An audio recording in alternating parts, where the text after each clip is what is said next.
HC 係。有啲師傅唔俾噶嘛。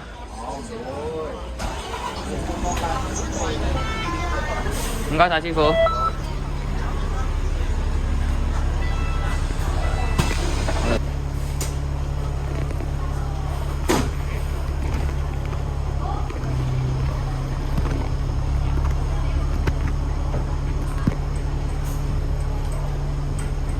坐穩喎。好。唔係你企穩啊？企喺度啦，我哋企喺度啦。你企喺度絕對冇問題嘅，不過你係扶穩啲，因為有時好難講啊。急剎啊嘛，知嘅。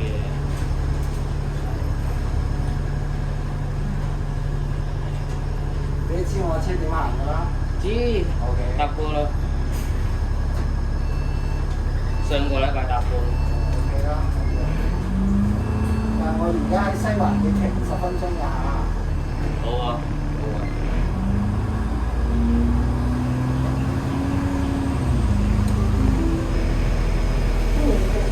你哋係幫城巴影相嘅，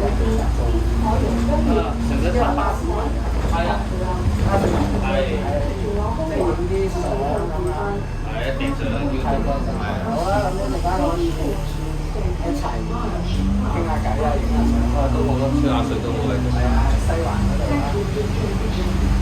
欢迎乘坐观光城巴一经服务，应在金源、香港仔、罗湖林和天牛地方，前往中环，祝您旅游愉快。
我们即将抵达咸水湾。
會好啲咧？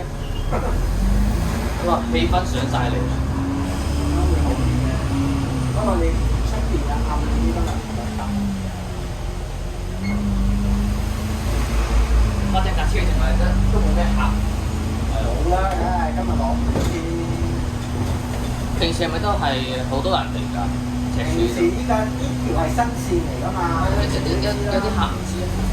而家仲未咁 hit 嘅。通常你第一次嚟香港，你都係想睇繁華啊嘛。嗯。咁你唔會話嚟呢啲花草樹木啊、海邊咁樣啊嘛。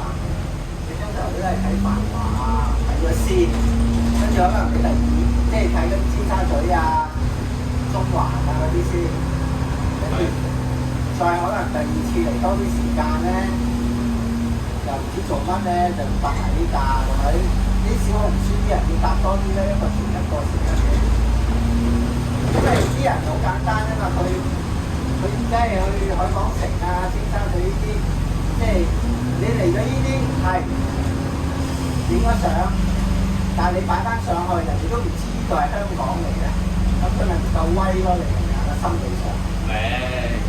咁第日如果你話多啲人坐咗呢啲影咗相擺上去呢度，哇！原來香港另外一邊嚟嘅，咁我話係喎，咁佢咪嚟咯？呢啲要日子浸淫啦。不過我赤柱應該都唔會熱咯，我覺得。咩啊？赤柱我覺得應該冇咩人會嚟咯。唔係㗎，因為咧其實呢個 Stanley 咧係香港好出嘅一個景點嚟㗎嘛，即係赤柱咧，同埋呢個係舊Old Market 啊，即係舊市場啦，嗰個氣氛啦，同埋嗰個叫小泰國啊嘛，即係好似泰國嗰啲街邊。咁其實外國人咧就係中意睇啲比較孤啲嘅嘢嘅，即係窮啲嘅嘢嘅，即係因為有時成日都見啲 shopping mall 啊嗰啲都厭曬啦，淨係識 shopping，佢要想去睇下香港另外一邊啲山路啊，或者咁啊，即係另外啲嘅嘢嘅。咁你中國人咧，譬如佢啲後生嗰陣落嚟咧，1000多人嗰啲，咁佢嘅啲繁華啦，因為佢可能本身佢自己廣西啊、桂林啊嗰啲都靚過晒你哋啦，係咪啊？係啊。咁變咗，但係又唔可以冇喎，因為你香港係全面㗎嘛，加上咧就係旅遊發展局咧係想整一條咁嘅線出嚟推動香港，即係包羅萬有。因為佢哋津貼城巴先可以去做得成啲事，所以成件事就係咁樣咯。唔係話你有冇客，你冇客唔緊要㗎，即係政府包你底咯。你明唔明啊？佢每一個財政預算案，佢就撥咗幾多錢出嚟去做呢樣推動旅遊業。有城巴打呢啲咪好賺錢？呢啲係專營巴士咯，冇話賺唔賺錢嘅，你賺得幾多咧？咁你城巴舊年係蝕本㗎嘛，咁你要有個，但係你收咗城巴收咗人佢咁嘅錢，佢梗係有啲 terms 有啲條件㗎嘛，係咪？係。譬如你要有翻咁多人喺度，有翻咁多車喺度，班次要係點樣？呢啲全部都係 rules 㗎嘛。即係要交翻俾政府，咁政府先俾到呢嚿錢嚟咯。係啊，所以咪就係咁咯。所以冇話你話蝕唔蝕本，但係你每一個國家都會喎，每一個城市都要有呢啲嘢喎。其實你50蚊嘅價格咧係非常之抵嘅，因為咧你好似當係一個 one day tour 咁，譬如你去到歐洲咧，你3條星期呢度，你坐架巴士你有冇叫做當地嗰啲 local tour 咧？只收你呢個錢，可能收你500蚊嘅啦，可能我睇下3個鐘頭吧。所以咧，迫不時有幾百蚊票啦，我哋有幾百蚊票，拍2日㗎嘛。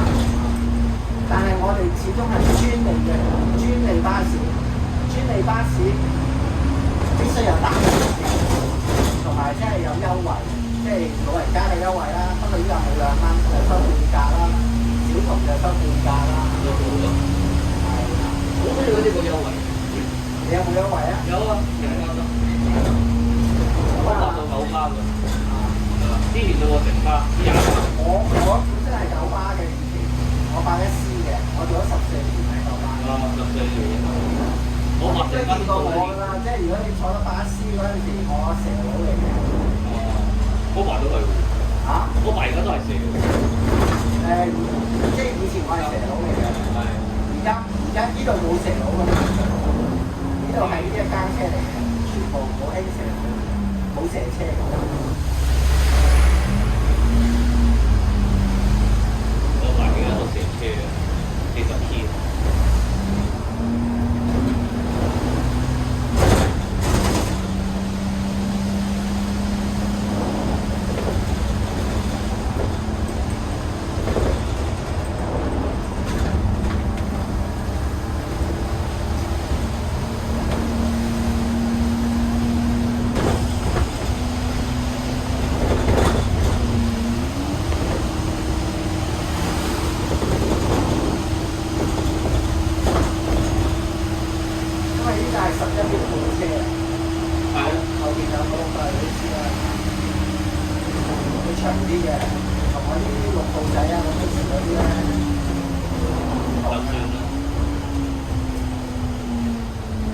整多啲咁長嘅車都可以咯。H1嗰個12，真係嗰兩架冇行㗎，我哋依架係有2架車咧，3架車咧就係短啲嘅，特登整咗3個蟹。短啲嘅，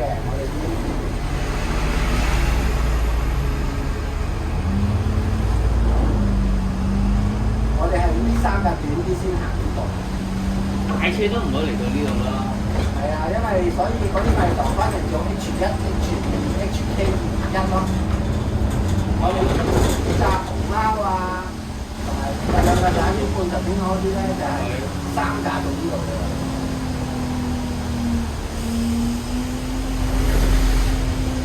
咁到夜晚咪做翻 H2K 嘅呢啲車。係啊，本身係做㗎。而家我翻到去就冇啦嘛。就即刻做 H2K 啦。喺我就收工㗎啦。但係中環咧嗰邊就 HK 開始6點之後啊嘛，就冇 H1S 冇 H1㗎啦，冇 H2㗎啦。咁你哋係咪做總站咧？俾翻個車俾其他司機開嘅？係啊，去完嗰啲人之後出車啦，總站啦，咁啊佢哋會安排邊個先做拎嘅車去做。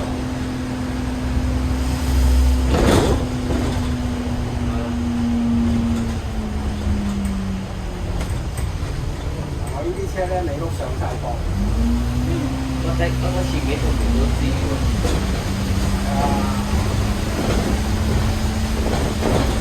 因為又唔可以舉得太出，舉得太出咧嚇親啲私家車啊嘛。一嗨到跟住就企喺度。係啊，所以城巴同埋九巴嘅分別咧，城巴要考山路牌嘅。哦，即係 A 級就係觀光啫。觀光車都要考山路牌。落山喎。即係山頂啊，大潭啊、石澳啊嗰啲喎，即係要先內部嘅山路牌咯。哇！政府就唔理你嘅，但係有好多師兄咧就唔肯做㗎啦，因為你又唔係特別多錢係嘛？有包見好多啦。你風險又大係嘛？同埋你同埋自己有幾多分底啦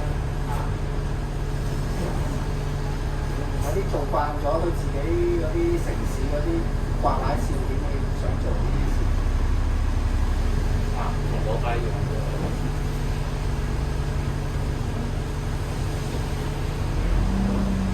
咁冇辦法㗎，即係你推動香港嘅旅遊業經濟咧，你一定要有人做㗎啦，係嘛？譬如你 H 車、H 仔呢啲一定要做㗎啦。係咯。咁你如果你諗住係話，喂做啲事冇人坐嘅，係嘛？咁你係長期蝕本咯，長期蝕本之下，咁咪嗰條線咪執埋咯，又或者永遠嗰個巴士嘅待遇對巴士車長永遠都係唔好咯，即係剝削你咯，係嘛？呢啲係好正面嘅嘢嚟㗎。而家呢啲車咪要對下其他後面車，因為後面啲車出面車啊嘛。即係有啲人真係趕時間嘅，係嘛？接翻學、接放學啊。係。呢架車下一大塊會壞水滾嘅。嚇？呢架車下一大塊會壞水滾嘅。水滾啊？嗱，上次過啦。水滾係佢內部嘅問題，如果佢真係水滾咧，就要骨車嘅。但係我揸咁耐 H 車咧，就未試過水滾。因為水滾可能啲水膽問題啊、水箱啊裏邊穿咗漏水啊咁樣，咩車都會有嘅。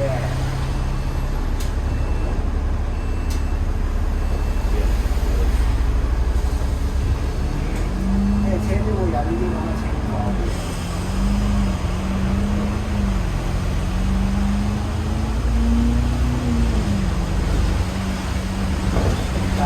即係其實佢個水箱係好大嘅。如果佢係水滾咧，一定係本身機件嘅問題。一係漏水啦，即係個水膽嗰個石刻喺度啦。係。咁啲私家車都會嘅。個私家車我就唔係幾多見過。一樣㗎，私家車如果水滾，有時佢漏水咧，你係唔知道嘅，一直咁漏咧，你唔知道，你唔覺。可能車佢漏水啊，飛寶馬最緊要㗎。即係如果你有機械嘅上升咧，因為有啲頭啊，車頭會係微熱咧，就會漏水嘅，因為你架車成日冷縮熱脹啊嘛。喺裏邊啲溫度好熱㗎嘛，同埋有時就而家用嗰啲咧好多環保嘅材料啊，環保嘅材料啊用咩做㗎？電㗎嚇？用電板咯，就係知。環保材料係用垃圾做㗎嘛，咁咪容易分解咯，係咯。循環利用。係啦，咪容易分解咯，係嘛？同埋而家咧啲車咧要求輕量化，同埋咧個成本低咧，所以好多用咗嗰啲咧叫鋼塑膠喎，其實佢係膠嚟嘅。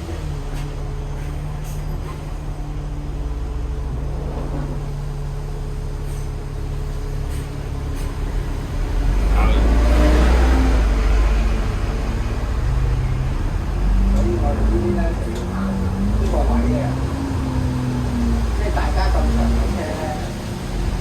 少一少少就會開嘅，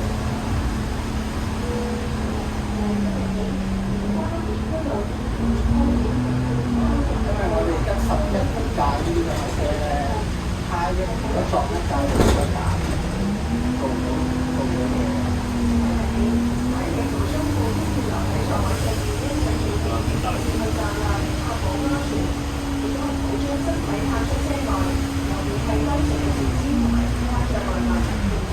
所以有啲師兄唔揸嘅。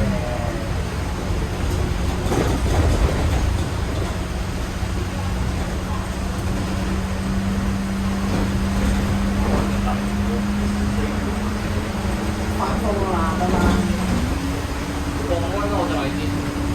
係啊，會跌5、6度咯，都係19度嘅。我甚至13度搭呢架車就死。係啊。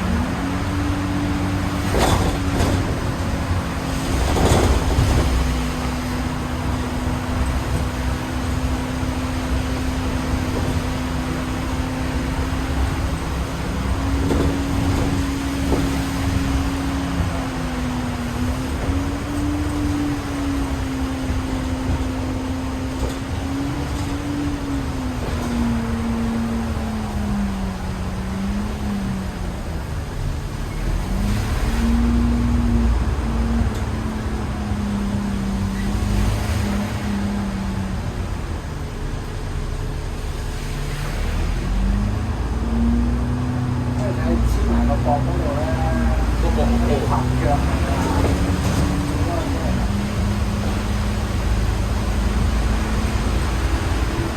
頭先你買嗰個訂會咩？即係矮啲咯，呢啲咁樣。佢嘅預咗你係咁樣啊嘛，啲矮少少都好。佢預咗你係咁。你諗下呢度係開埠以嚟好多年㗎咯喎，以前啲巴士都有咁大間嘅，係嘛？都係細隻㗎。係啊，即係唔預你哋咁多人口膨脹啊嘛。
次次都好多水，佢又打開個坑渠喺你度排走啲水。其實咧，巴士就算點樣咧，佢都會幾年後佢都會有水，因為佢咁大架車咧，扭來扭去咧，同埋啲金屬嘅冷縮現象咧，好似成日扭毛巾咁樣咧，轉來轉去咧，佢始終嗰啲夾口位啊，始終久而久之就會金屬膨脹、金屬收縮，始終會流。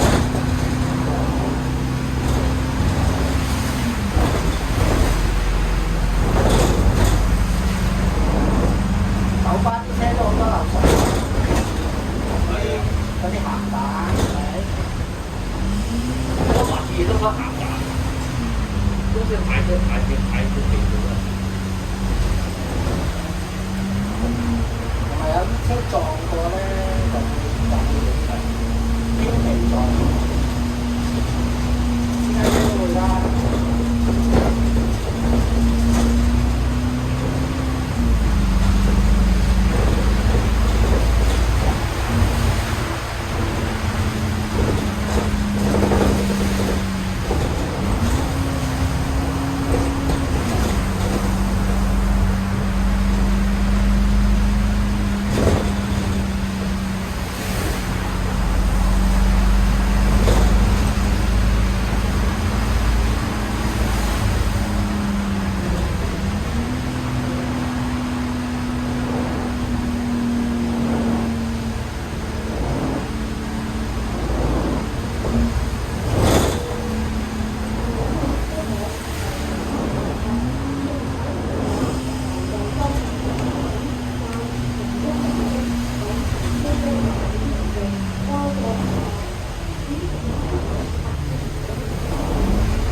撞過咯，啲玻璃膠片咧啊，有呢啲㗎嘛。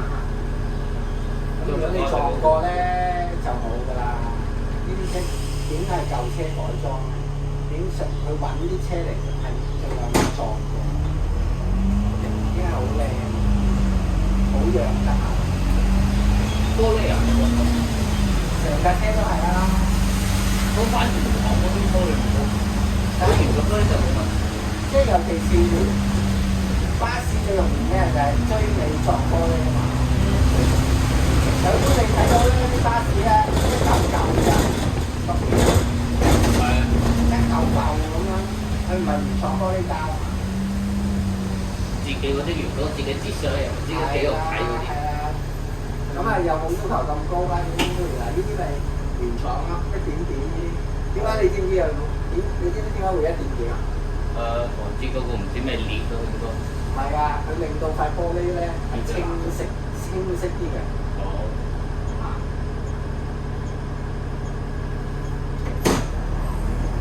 咁如果你撞咗嗰啲咧，就連呢條邊都冇埋啦。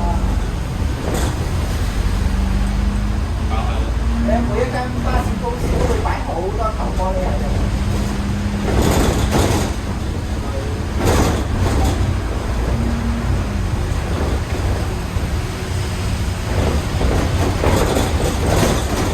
即係你哋今日唔使返學啦，係啊，係啊，即係咁。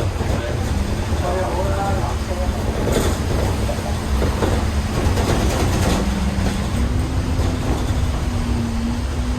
你係咪都中意開巴士嘅？我唔係中意揸巴士啊！以前我哋玩開車嘅，電單車啊，即係玩到冇嘢好玩，連重型車都考埋啦，咁咪坐下巴士咯，一坐就坐咗咁多年，哦。又唔死得咧，係嘛？又冇話咩嚴重嘅交通意外，一路做落嚟咯。到而家50幾歲。做多幾年就行死拉傷咯，都大概咁。做多一日一日。因為呢啲都係青春錢嚟嘅，你又要咁啊，年年你要過到現身啦，又精神啦，同埋你個反應啦各樣咧，隨着個歲月咧都會去減低嘅，同埋你自己。唔知㗎嘛，身體健康嘅嘢，啲病痛嘅嘢係咪？仲有身體檢查。係啊，年年都身體檢查嘅，同埋睇下仲有啊，你好唔好彩咯？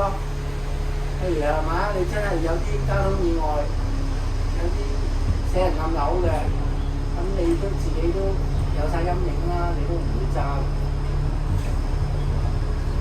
慢慢嚟。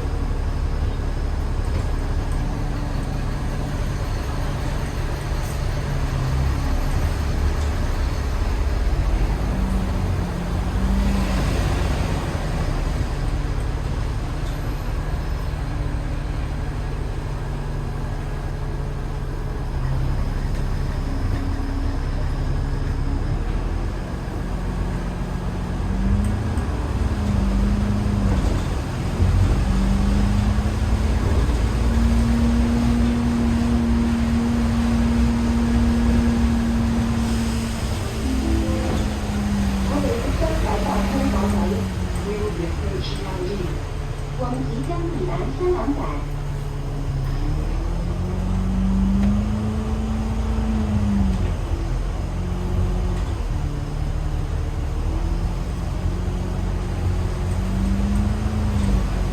你諗住去村做咩啊？揸巴士啊？係咯。唔知㗎，冇咁早嚟揸巴士啊！一年都21歲啦，老師。好咁早嚟揸巴士啊！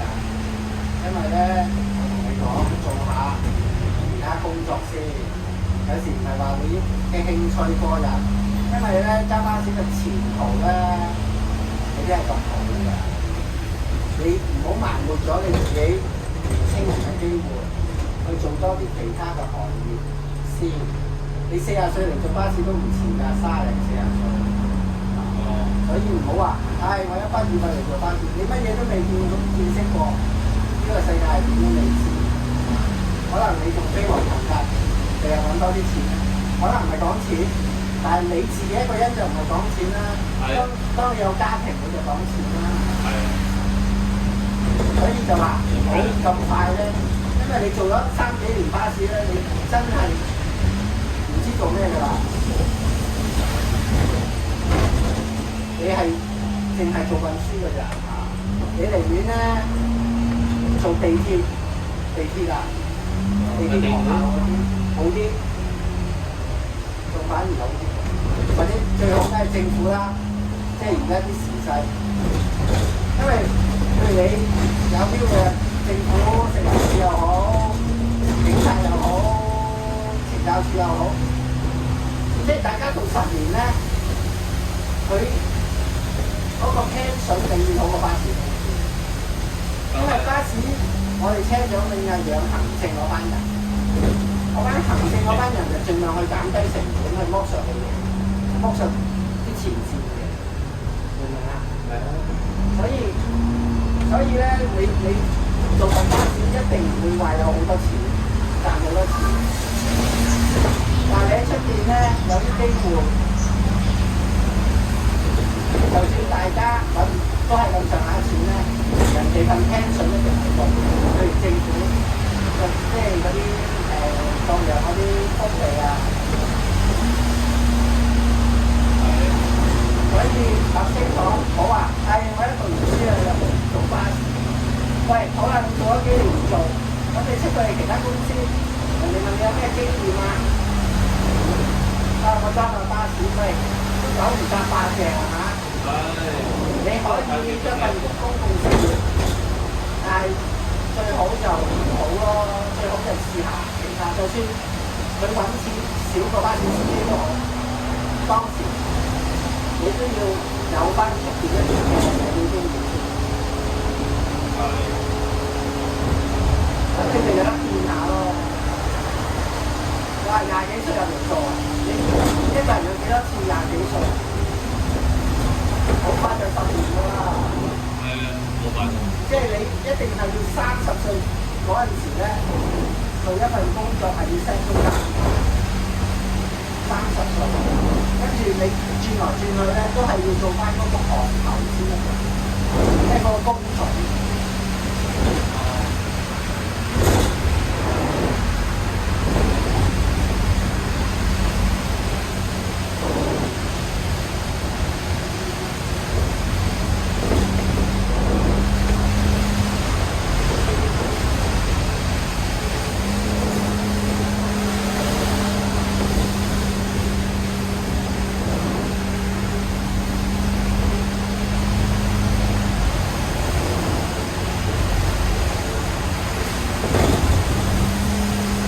你做嗰啲咩救護啊、醫護啊，嗰啲反而唔做到喎。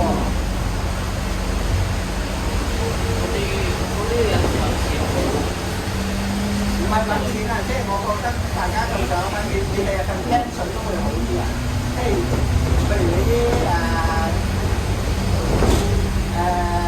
第日退休啊、各樣啊，或者你嘅做得耐喺嗰度浸。你做得耐永遠都係車長，大多數都係車長。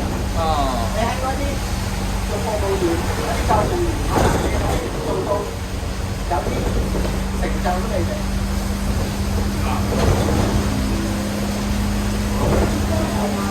即係呢個行業個 potential 啊嘛，即係你講 potential 咧，要擺幾錢佢都未知。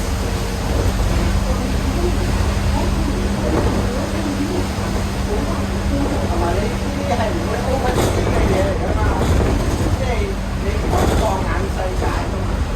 其實市場而家係要啲乜嘢嘅人去做嘢咧？一定係有自己嘅創意啦，一2唔好話項目啦，我哋個個都10，而家有8大係嘛，都8可以。要即係創意啦，同埋有魄力咯。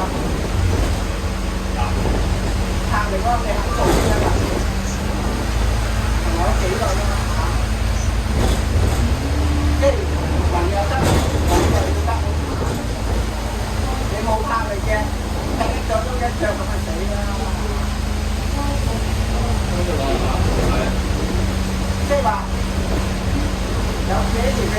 話嗰樣嘢點樣可以做好啲咧咁，或者嗰個產品點樣可以好啲咧咁啊？因為你一定要諗嘅，因為而家內地咁多人咧會同你競爭啊嘛，全世界咁多人競爭，你成日唔諗食老本嘅，始終都會人哋抄到你嚇，你唔可以食老本。好似好簡單我講，寶麗來即影即有相機係嘛？以前係好威嘅，咁而家點咧？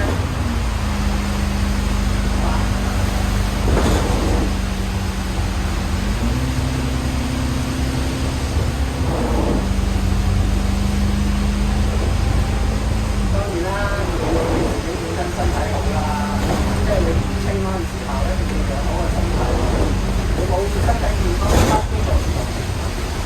除非你先天性啦，冇得講。同埋就唔好有啲壞習慣啦，賭錢啊嗰啲咁嘅嘢啦，千祈唔好啦，因為冇意思㗎啦。如果你識咩賭錢啊，包括賭股票啊咁樣嘢啦嚇。即係咩嗰啲好聽啲嘅投資，實際賭錢。係。咁你做行都冇心機㗎啦，輸錢唔知得一贏錢你。你每一日都係揾下可能幾百蚊、1000蚊，係嘛？但係咁你咪見咗冇心機喂，人哋話一做賺10幾20萬㗎喎。你先賺都有幾百蚊係嘛？係咯，所以唔好諗嗰啲嘢。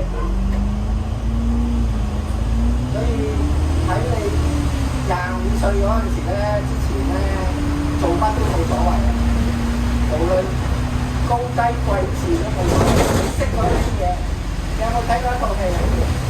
咩戲？叫做印度片嚟嘅《大富翁》《百萬富翁》。冇啊！冇嗱，有陣時香港咪有一套戲係陳啟泰咧問答遊戲嚟嘅《百萬富翁》。記唔記得先？記得。即係一個有獎遊戲節目嚟嘅，亞視做嘅。即係一係問朋友啊，一係打電話啊，一係佢現場觀眾幫你啊。咁你去睇翻呢個節目先啊，即係有啲花絮嘅邊個，話好多明星都上過去嘅。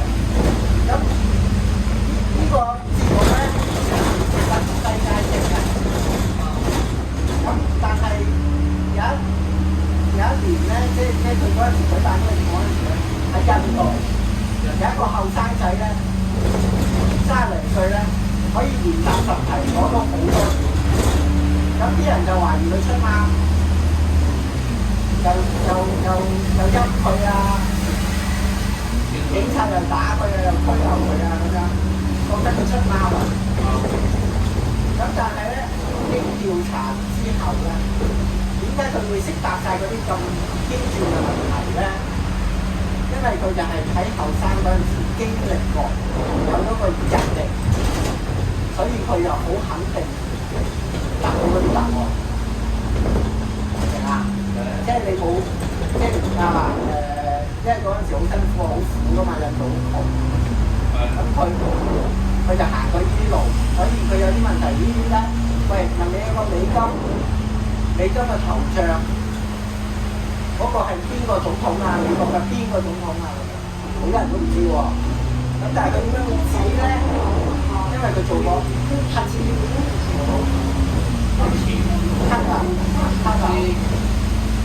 咁佢得到一張美金，佢就好珍惜，好想知道美金裏面嗰啲係咩？即係嗰啲公仔係咩？咁佢咪入咗個腦，即係其中嘅一個答案。即係譬如嗰個總統係華盛頓啦，富蘭克林啊，即係如果你唔係美國公民，你未必會知㗎嘛，係咪？即係譬如你俾緊港幣你，嗰個建築物係咩啊？匯豐銀行總行，係香港人都知啫，係咪先？有字咁咯。即係嗰個建築物啊，喺邊度嚟㗎？人哋問你啊，你問好多人，香港上海匯豐銀行總行個地址喺邊度啊？咁有啲人就直接就答啦，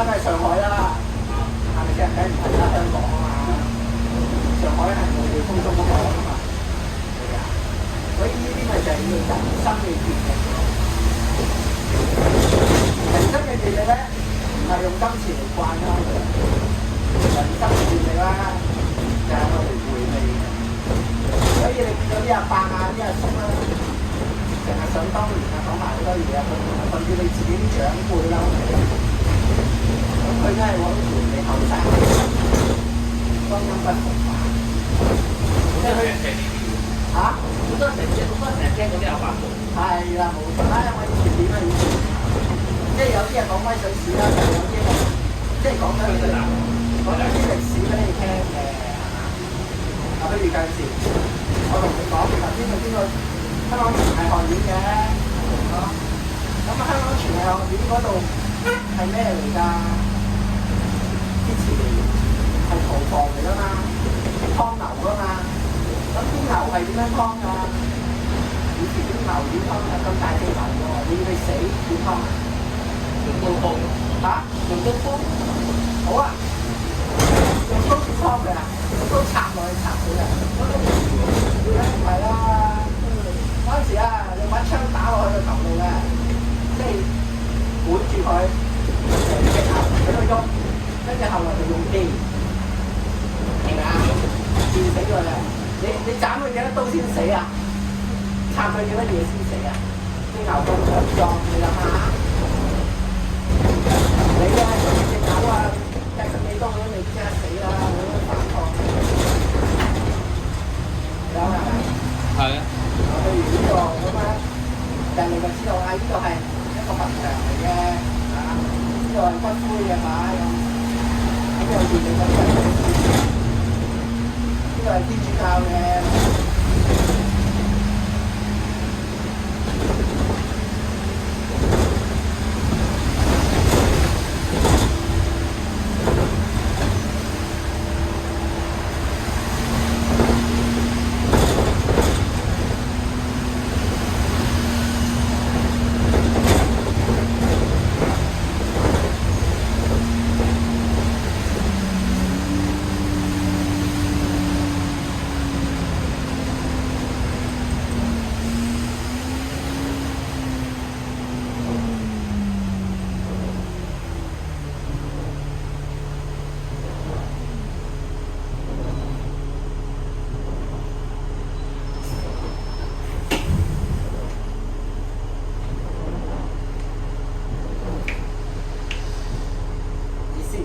觀光車長啊！嚇，我哋識一個咯。邊個啊？邊頭髮？唔係，戴口罩嘅戴眼鏡嗰個。好多人都戴口罩啊！我家名，跟住有個就係女卡嚟嘅。嚇？都係女卡嚟嘅，女仔嚟㗎？啊，女卡。肥肥哋係嘛？因為好似都唔好話啲人哋肥嘅，即係幾好樣嘅，肥肥哋嘅係咪？係啊。嗰個叫可兒係嘛？唔知喎。即係佢爭 H1、2嗰啲啊嘛。係啊。佢冇嚟爭呢度啊！佢爭嗰啲 H1、2。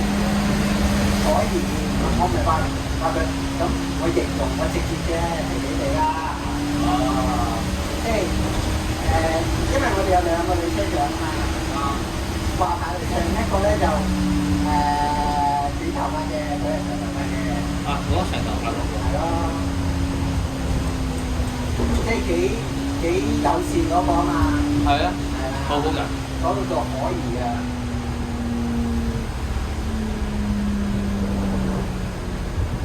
嗱，啲平板又疏啦。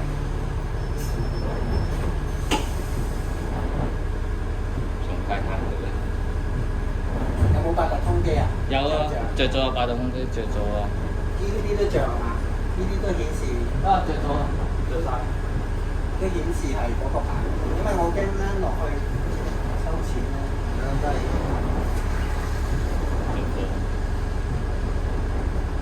所以你話電子嘢多咧，就有佢嘅唔好咯。一潮濕落雨咧，佢有啲短路。係咪？所以啲人話揸電車啊點，最主要電車啲人嘅賣點就係唔使入油啫嘛，係嘛？如果你係粗咪嘅話，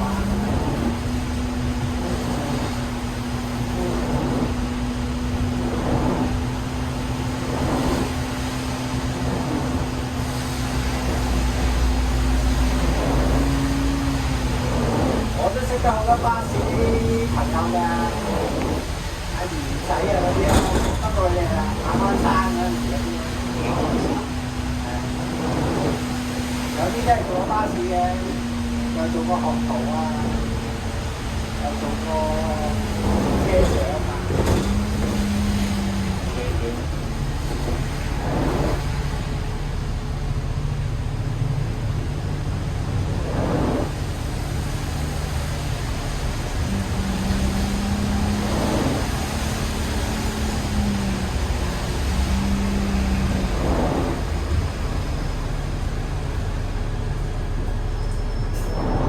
就算做巴士啊，做九巴都唔好做城巴。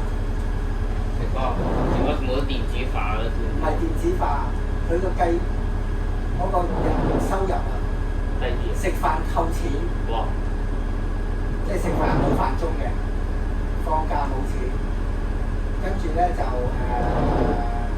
早翻站頭咧，就以130幾蚊除翻咁多分鐘去扣。呢啲公司過年又冇商量，呢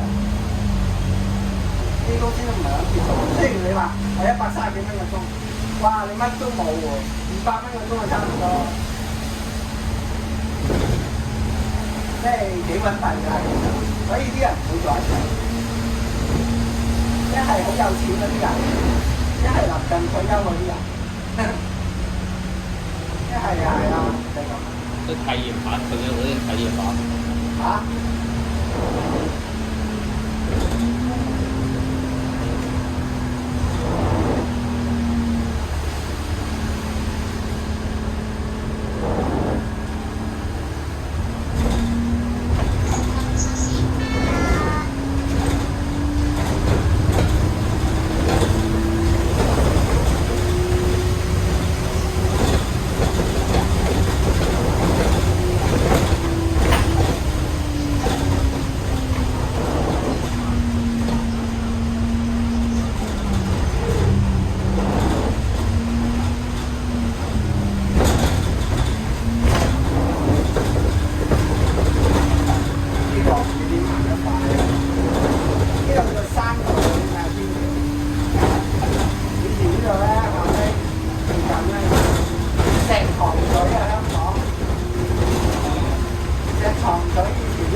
係啦，咁嗰個男人就發覺，即係覺得好慚愧、好悔疚，點解我當年冇膽死咧？咁啊，一段好感人嘅故事流傳咗好耐。咁嘢。我哋做寫個故事，簡單咯，我講簡單。係啊，其實好傷感㗎都。你可以睇翻咧，梅艷芳同埋張國榮嗰個叫做《胭脂》，呢個係一個小説。小説？係啊，有啲人寫成書㗎。咁啊，個背景咧係講西環石頭洞。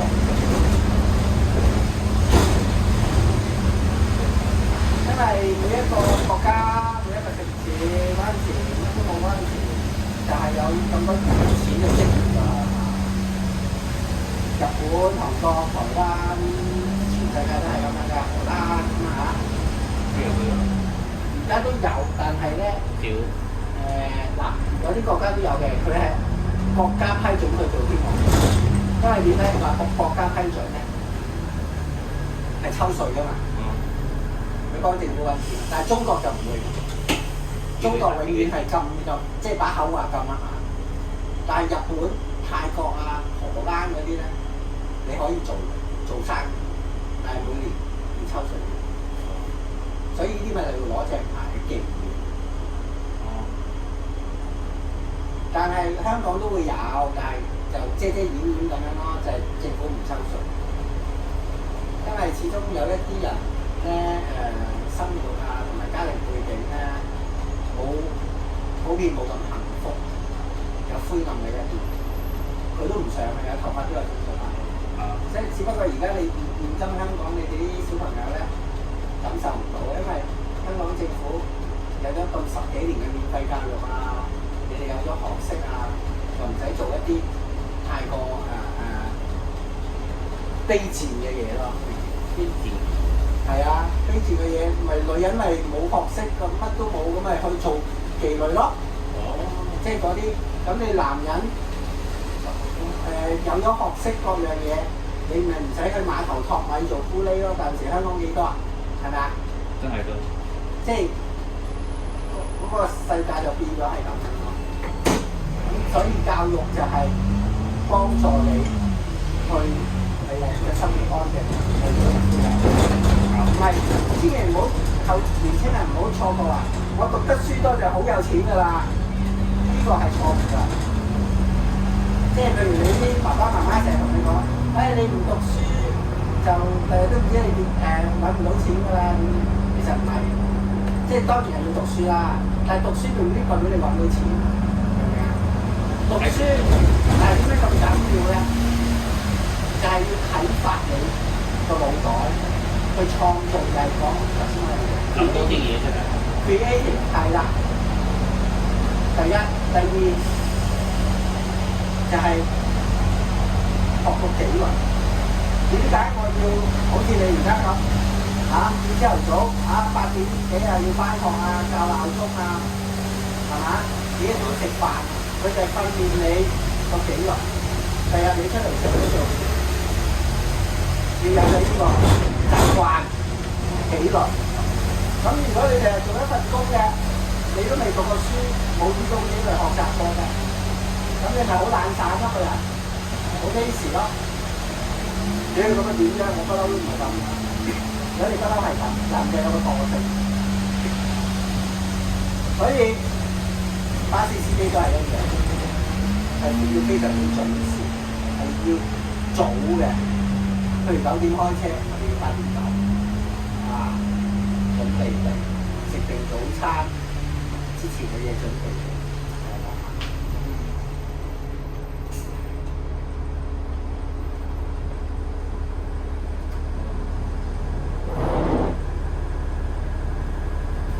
行都係咁做㗎啦，都係做啲準備嘅。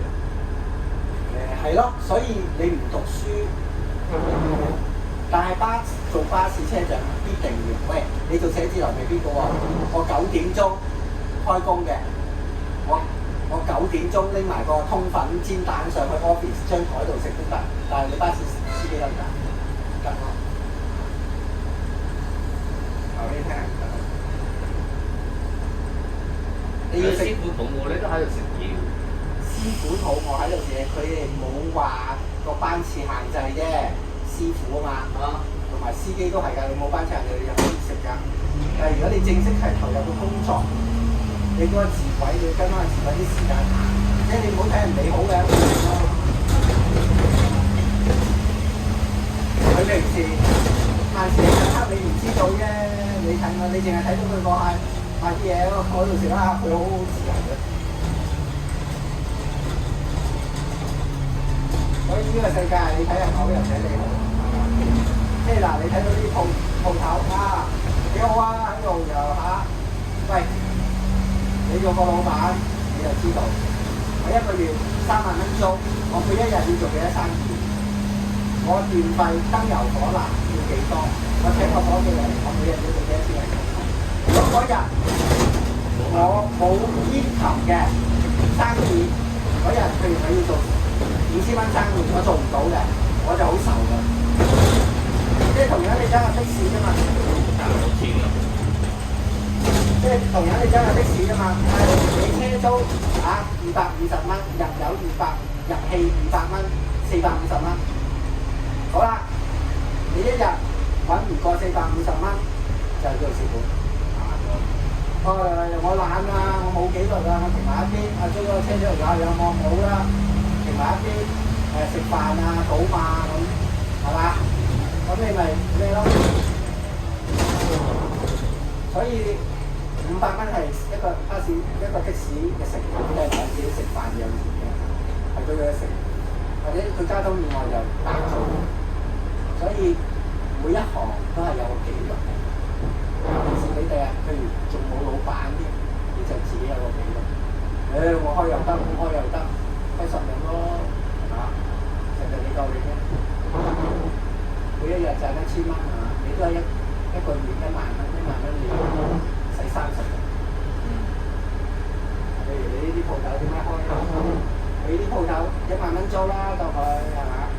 咁佢1萬蚊租，咁你同我除翻條數，佢每日會做幾多錢生意？連埋燈油火蠟係嘛？係。仲有叫啲食物翻嚟有成本㗎嘛？係咪？有時冇咩價值嘅事。係啊，所以你做老闆嘅話，你就要有重要個紀律其實好高。但係你睇人做老闆啊，好威啊，好巴閉嘅，其實係咪？可能。呢個世界咧冇咁大隻㗎，即係天唔會跌啲錢落嚟，一定係要創造一啲嘢。可能你有運氣，即係有啲老闆就好有運氣嘅，即係譬如佢做嗰盤生意咧，佢當時得定，嗰個時候咧就即係時勢做啲，咁佢咪賺到第一桶金咯，叫做。但係有好多蝕咗本，都唔想話俾你知啦，做嗰樣衰嗰樣，係嘛？中國人係報喜不報憂㗎嘛，好多人。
喺前度跳咗啊！跳咗。因為有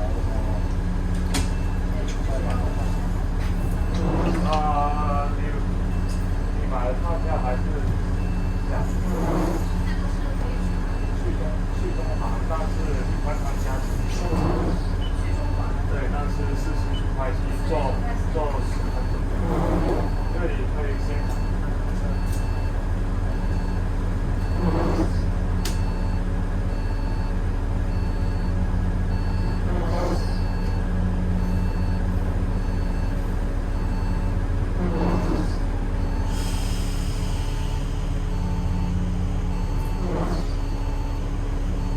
因為我收工我遲咗啊，你睇。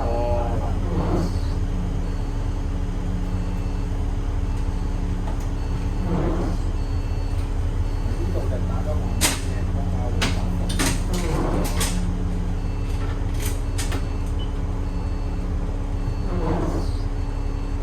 手動輸入咯。輸入咗都唔得。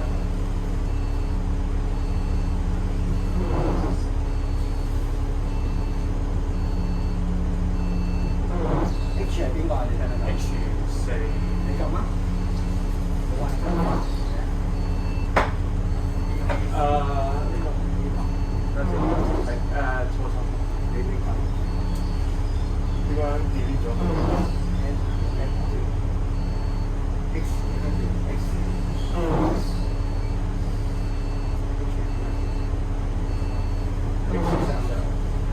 係呢個咁係即係 enter。跟住 H4 啊H4 ，4咯。係直接係。現時未能讀取行程，因為已經過晒鐘啦嘛。哦，你啱啱係告示打到嗰邊10個字。係啊，我去嗰陣時。係咯係咯。得咗15分鐘，而家你等一等。還要一次。有冇後續㗎呢部嘢？冇收工，買低收工。唔係我驚人接你部車。係啊，你咪睇下。我問佢哋先。未夠鐘。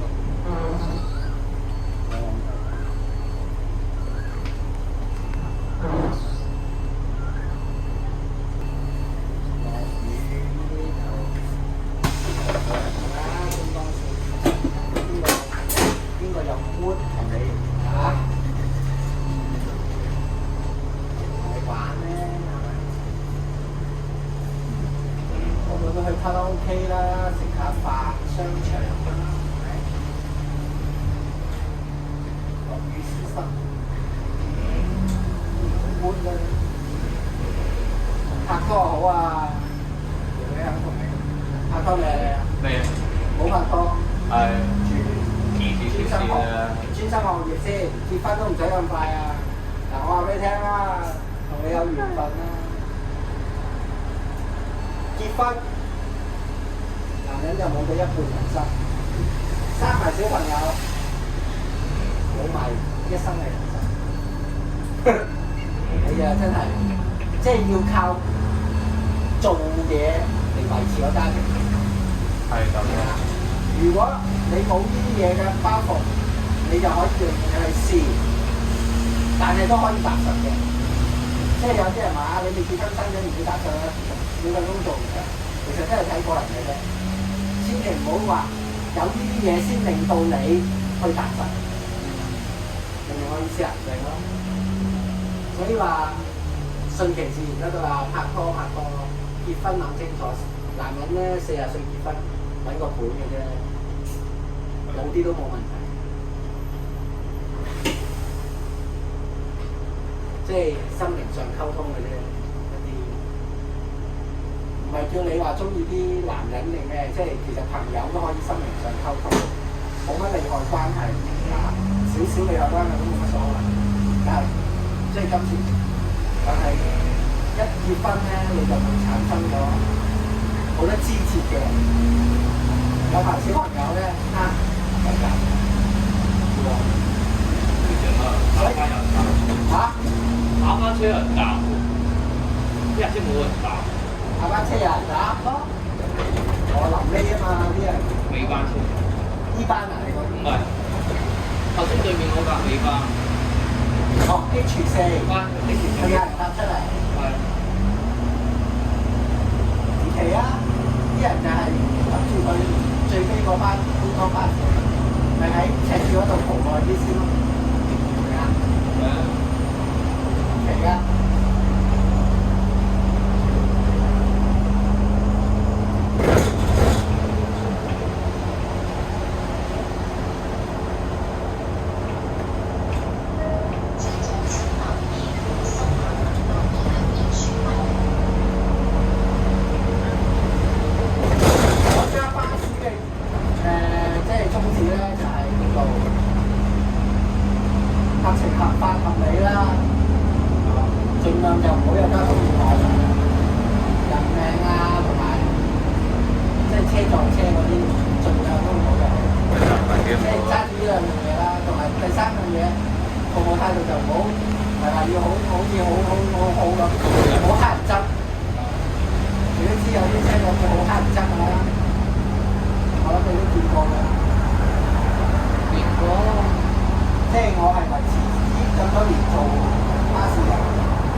加埋實